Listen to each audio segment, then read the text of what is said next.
आज बिल्कुल भी मन नहीं था ब्लॉगिंग करने का। तो सोचा चलो नहा कर निकली हूँ, ब्रश करते करते फ़ोन उठाया अपना। सोचा आज यहीं से अपने ब्लॉग की शुरुआत करती हूँ। तो राधे राधे आप सभी को, कैसे हैं आप सब? आशा उम्मीद है आप सब अच्छे होंगे। मैं भी एकदम बढ़िया हूँ। तो 10 बज गए, 10 बजे निकल रही हूँ आज मैं नहा के। तो देखा मेरे बालों का जो सीरम है वो भी ख़त्म हो गया।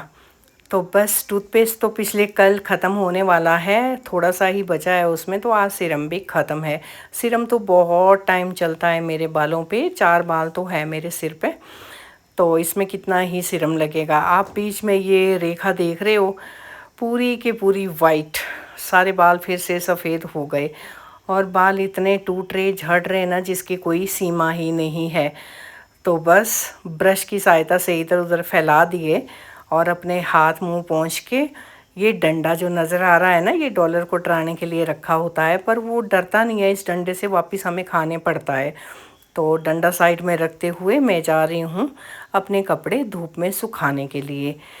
नहा कर निकली हूँ तो जो पहने हुए कपड़े थे वो धो लिए, कुछ तो सुबह ही धो लिए थे। आज बहुत सारा काम था घर का करने को। जैसे ही मैं उठी सोकर, सबसे पहले घर की साफ़ सफाई, डस्टिंग वस्टिंग, झाड़ू पोछा जो भी है वो सारा काम करने के बाद कपड़े धोने के लिए मशीन लगा दी थी। आज इतने कपड़े थे कि एक कमरे के पूरे ही मैंने कर्टन, सोफ़ा कवर, बेडशीट और कुशन कवर सब कुछ मैंने धो लिए थे।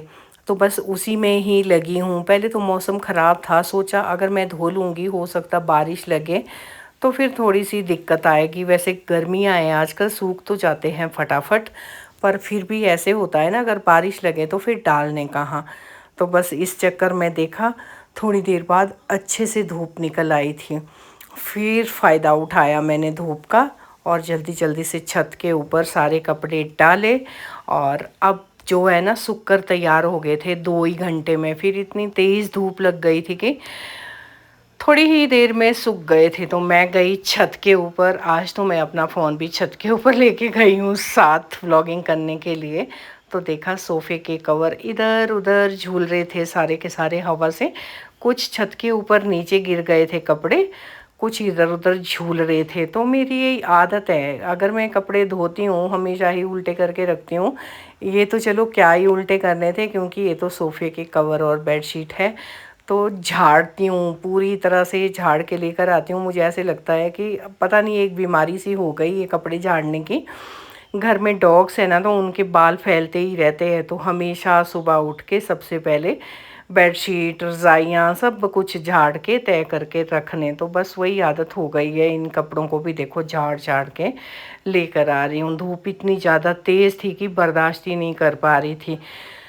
तो सोचा अपने टमाटर की तरफ चलती हूँ। आप देख रहे हो ना, मैंने टमाटर लगाए हैं अपने क्रेट में, एक टैंकियों के बीच में, और जो कि इतने ज़्यादा अच्छे लगे हैं कि फ्लावरिंग होने लग गई इनमें। तो सोच रही थी इनमें कुछ ना कुछ ऊपर ऐसे सपोर्ट दूँ, और डंडे वगैरह लगा के कुछ सूतली वगैरह बांध के, ताकि ये और ऊंचे उठते रहे। और जो ये कवर है ना, इसको झाड़ते झाड़ते तार का पटाखा मेरे हाथ में लग गया था।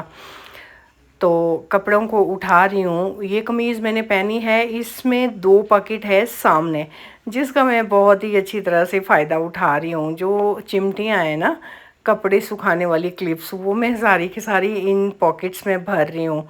तो ये कुर्सी के हाल देख रहे हो, कभी भी मैं इसको फेंकती नहीं हूँ, कूड़े वाले को नहीं देती हूँ। क्योंकि जब मैं छत पर कपड़े लाती हूँ ना धो के सुखाने के लिए, तो हमेशा ही इसके ऊपर रख देती हूँ, जगह नहीं होती रखने के लिए, धूल मिट्टी होती है। तो अब चली हूँ मैं घर की तरफ नीचे। सारे कपड़े सूख गए थे। अब देखो आप यहाँ पर मेरे रूम का हाल। जो ये शीट बिछी है ना वाटरप्रूफ गद्दे के ऊपर, ये काफ़ी टाइम पहले की है, जब मेरी रॉक्सी बीमार रहती थी। तो रात को जब हम सोते थे ना, ड्राइंग रूम में दरवाज़ा नहीं है, तो वो हमेशा ही चढ़ जाती थी बेड के ऊपर। तो उसके लिए बिछाई है, गद्दा गंदा ना हो। तो चलो कोई नहीं, बेडशीट गंदी करेगी तो धुल सकती है, गद्दा गंदा होगा तो फिर कैसे साफ़ करेंगे इसको। तो अब तो खैर नहीं चढ़ती है। आजकल गर्मी आए, सर्दियों में ये काम रहते हैं रॉक्सी के। आजकल गर्मी आए, आजकल तो बाहर ही बरामदे में सोती है। तो मैं फटाफट से बेडशीट बिछा देती हूँ और जो भी है ये सोफ़े के कवर, कुशन कवर वो सब चढ़ा देती हूँ। उतने में मेरी सिस्टर का कॉल आ गया था, उसके साथ बात करते करते सारे कुशन कवर जो भी है मैंने ये अच्छी तरह से चढ़ा दिए थे इसमें। तो धीरे धीरे करके जो भी है सारे कुशन कवर मैंने सोफ़े पर रखे थे, जो कि सारे के सारे बेड के ऊपर ट्रांसफ़र कर रही हूँ, क्योंकि सोफ़े पर चढ़ाने थे मुझे सोफ़े कवर। तो उसके बाद मैं चली हूँ स्ट्रीट डॉग का खाना लेकर। आज मैंने जब देखा गेट के बाहर थाली पड़ी हुई थी डॉग्स की, जब हम गेट के बाहर कोई भी थाली रखते हैं, इधर सबसे पहले टिम्सी को, उसको देखो आप, टिम्सी इसकी माँ का नाम है पिंकी। आज इतनी ज़्यादा खुश हो रही है, मुझे देख के बहुत पूंछ हिला रही है। तो देखा मैंने गेट के बाहर थाली पड़ी हुई, तो उसमें किसी ने ना बूंदी और दही डाल दी थी, और ये लोग खाते नहीं है, ये वही खाना खाते हैं जो हम लोग इनको खिलाते हैं। बाहर का खाना बिल्कुल भी नहीं खाते हैं। डॉग्स में हमारे घर की तरह हो गए समझदार। तो मैंने खाना नीचे रखा तो देखा ये जो थाली में भरी पड़े है ना, पानी रखा हुआ है मैंने, इसमें एक थाली में बूंदी और दही है। पता नहीं कौन ऐसे काम कर जाता है, जबकि पता है उनको कि नहीं खाते हैं ये। फिर मैंने सारी इनकी थालियाँ वालियाँ धोई, और जो मैं खाना बनाकर लाई थी इनके लिए, रोटियां और दूध दही मिक्स करके मैं लाई थी, तो सभी थालियों में टुकड़ियाँ टुकड़ियाँ करके मैं छोटे छोटे टुकड़ों में तोड़ रही हूँ। और उधर जो है ना डॉग्स बेसब्री से इंतज़ार कर रहे हैं। 2 डॉग आए हैं सामने, 3 डॉग सोए हैं बैक साइड में, क्योंकि आजकल इतनी ज़्यादा गर्मी है ना, तो इनका मन भी नहीं करता है खाना खाने का। तो अभी एकदम से खाना स्टार्ट कर दिया। ये पिंकी जो है ना, ये इतनी ज़्यादा नखरीली है, अगर इसको हम लास्ट में खाना देते हैं तो खाना ही नहीं खाती है। अगर ये बाहर खेत में होती है, अगर इसको बुलाएंगे तो भी नहीं आती। ये हमारी प्यारी चिंकी है जो उठ ही नहीं पाती थी, हमेशा मैं अपने हाथों से इसको खाना खिलाती थी। तो अब इसने काफ़ी ज़्यादा रिकवर कर दिया। देखो अभी भी इसके पैर अच्छे से नहीं लग रहे हैं फर्श पे, पर फिर भी ये कोशिश कर रही है। उधर हमारे टॉमी भाई साहब है जो कि ठंडे ठंडे में घुसे हैं टैंकी के नीचे, एकदम ठंडे ठंडे में। तो उधर चिंकी ने अपना खाना ख़त्म कर दिया था। और ये हमारे भाई साहब है डॉलर और रॉक्सी, ये भी बेसब्री से इंतज़ार कर रहे हैं। इनको बहुत ज़्यादा गुस्सा आ रहा है कि मम्मी ना हमेशा ही पहले बाहर वाले डॉग को खाना देती है, उसके बाद हमारा नंबर लगता है। तो पहले तो डॉलर चिढ़ गया था, खाना नहीं खा रहा था, फिर मैंने उसके सामने रख दिया और फिर खुद अंदर आ गई। जब देखा बाहर जाकर, मुझे नहीं पता रॉक्सी खा गई इसका खाना या ये खुद खा गया। तो खुद के पेट में भी चूहे दौड़ रहे थे। तो फटाफट से फिर क्या था, अपने हाथ धोकर मैं घुस गई किचन में, गैस ऑन किया और कढ़ाई चढ़ा दी। आज मेरा मन था रोटी ना खाऊं, मैं खाऊं पूरियां।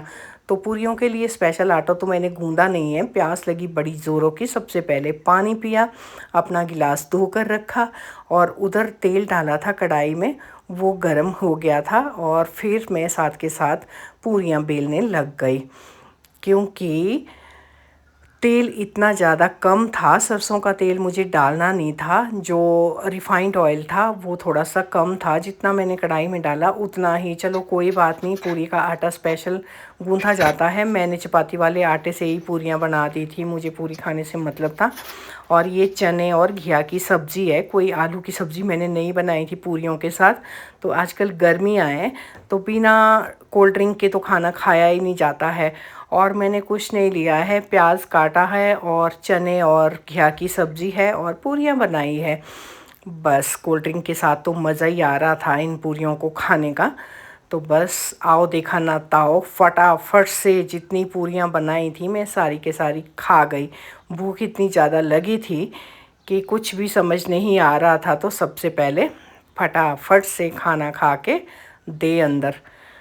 तो पानी की बोतल भी रखी थी साइड में, पानी कौन पिए जब जूस की बोतल सामने है। तो फटाफट से जूस के साथ पूरा के पूरा खाना खाया, और इतना मज़ा आ रहा था खाना खाने का। क्योंकि बोलते हैं ना, जब भूख लगती है ना तो कुछ भी खाना खाओ, आप कोई भी खाना खाओ तो सब अच्छा लगता है। तो ये था मेरा आज का ब्लॉग, और बस खाना खाने के बाद, फ्री होने के बाद थोड़े बहुत जो भी किचन में बर्तन पड़े हुए थे वो साफ़ किए, और उसके बाद जो थोड़े बहुत कवर बचे थे लगाने के लिए वो लगाए और एकदम से टिच कर दिया है। एक एक रूम मैंने आज, ये देख लो, एकदम है ना नीट एंड क्लीन, बहुत सफाई के साथ पूरा साफ़ किया है। सोच रही हूँ बारी बारी करके कल से लेकर यही काम करती हूँ।